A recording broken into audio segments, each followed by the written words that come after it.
Infrared thermal ক্যামেরায় ধরা পড়েছে ইতালির দাবদাহের ভয়াবহতা।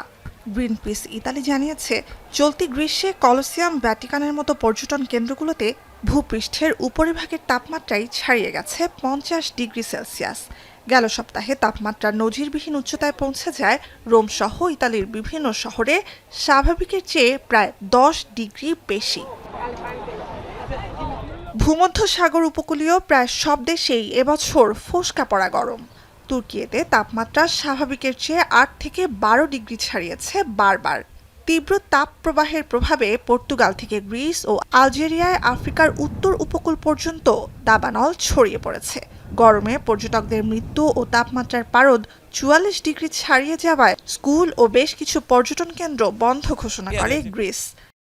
We've heard about the recent deaths of people going out walking in the heat, and it's tragic. It's incredibly sad, but it's not sensible to go out walking alone in the heat with no water.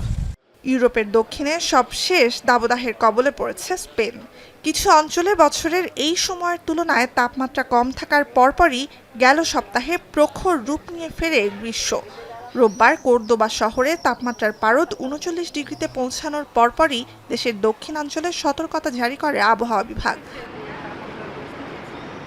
Frying pan খ্যাত পর্যটনপ্রিয় কর্দোবা শহরে 43 degree পর্যন্ত তাপমাত্রা নতুন না বলে স্থানীয়রা খাপ খাওয়াতে পারলেও গরমে অতিষ্ঠ পর্যটকরা। বলকান অঞ্চলের সার্বিয়া আর মন্টিনিগ্রোতে, ইউরোপের দক্ষিণ পূর্বে আলবেনিয়া, কসোভোতেও একই পরিস্থিতি।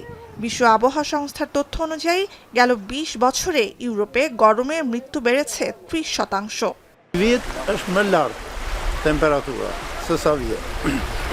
Domani c'è sole e si c'è temperatura. Poi curvi corri quei gusti.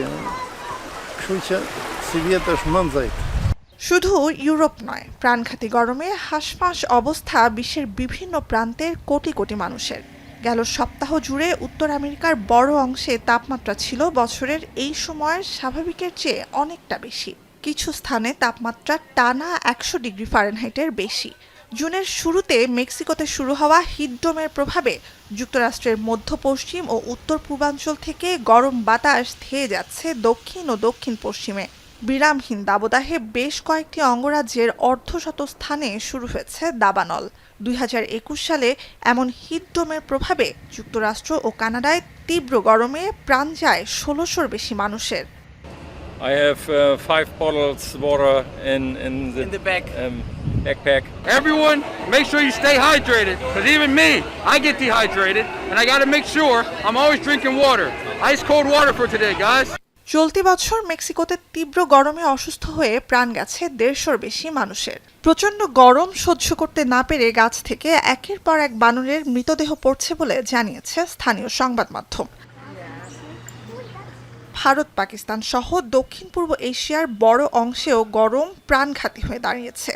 1 মাসের বেশি সময় ধরে ভারতে তাপমাত্রা 38 ডিগ্রির ওপর স্থির। রাজধানী দিল্লি সহ দেশের বিভিন্ন অঞ্চলে দিনের বেলা তাপমাত্রার পারদ পৌঁছে যাচ্ছে 50 ডিগ্রি পর্যন্ত।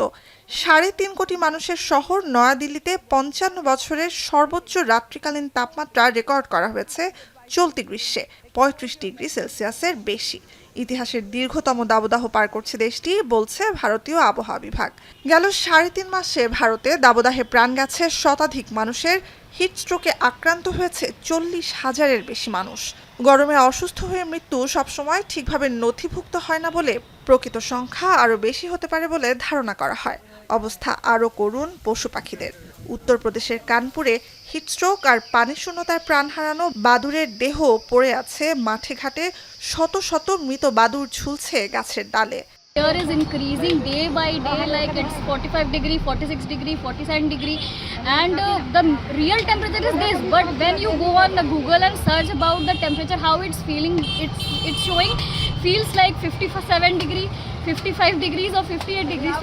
So your situation is very bad. Everyone is suffering so much. টানা প্রায় 44 ডিগ্রি তাপমাত্রায় চীনের হেবেই, শানজি, শ্যানডং, হেনান সহ প্রায় পুরো দক্ষিণাঞ্চলে চলছে তীব্র খরা। শুধু শ্যানডংয়েই 32 লাখ হেক্টরের বেশি জমিতে গমের ফলন নষ্টের শঙ্কায় কৃষকরা। গরমের সবচেয়ে প্রকট রূপ দেখছেন সৌদি আরবে অবস্থানরত হাজিরা। চলতি মাসে হজ পালনের সময় গরমে অসুস্থ হয়ে বিভিন্ন দেশের ১৩০০-র বেশি হাজির মৃত্যু হয়েছে মক্কায়। চলতি সপ্তাহেই ইসলামের পবিত্রতম নগরীতে তাপমাত্রা পৌঁছে যায় ৫২ ডিগ্রি সেলসিয়াসে। অন্যদিকে যুদ্ধ কবলিত গাজায় আশ্রয়হীন ফিলিস্তিনিদের ভোগান্তি আরও বাড়িয়েছে বাড়তে থাকা তাপমাত্রায় পানির উৎস শুকিয়ে যাওয়া, দূষণ, খাদ্য সংকট, মশার প্রকোপ। সব মিলিয়ে অবরুদ্ধ উপত্যকায় অন্যান্য বছরের তুলনায় এবছর ডায়রিয়ার সংক্রমণ ২৫ গুণ বেশি। أعطوني أول شبكتين إشباع إنها يوقف عندها الإسهال. وروحت على البيت لأنه فيش مكان، إنه كان الوضع يعني سيء للغاية في غزة. روحت على البيت، أعطيتها المحلول الإشباع مدة يومين. البيت ما تحسنتش على الفاضي، يعني كان يعني استفراغ وإسهال. গেল বছর বসন্তে শুরু হওয়া এল নিনো আবহাওয়া পরিস্থিতি ইতিহাসের অন্যতম শক্তিশালী এবং মেক্সিকো, কলম্বিয়া, দক্ষিণ আফ্রিকা, চীন, ভারত সহ বিশ্বের বিস্তীর্ণ অঞ্চলে তীব্র খরার জন্য দায়ী বলে মনে করা হচ্ছে। মধ্য ও পূর্ব গ্রীষ্মমণ্ডলীয় প্রশান্ত মহাসাগরে সমুদ্রপৃষ্ঠের উষ্ণতা বেড়ে এল নিনো আবহাওয়া পরিস্থিতি সৃষ্টি হয়। অন্যদিকে এল নিনো দুর্বল হয়ে তুলনামূলক শীতল লা নিনা আবহাওয়া পরিস্থিতি বয়ে আনছে শক্তিশালী ঝড়ের মৌসুম। একই সঙ্গে উত্তর আমেরিকা আর এশিয়ার বিভিন্ন অংশকে করে তুলছে আরও উষ্ণ।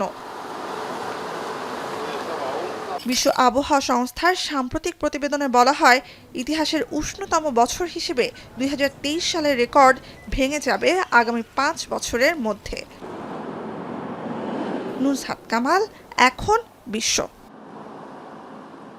ওয়ালটন ফ্রিজ কিনে অনেকের মতো আপনিও হয়ে যেতে পারেন মিলেনিয়াল। সেরা পণ্যের সেরা অফার।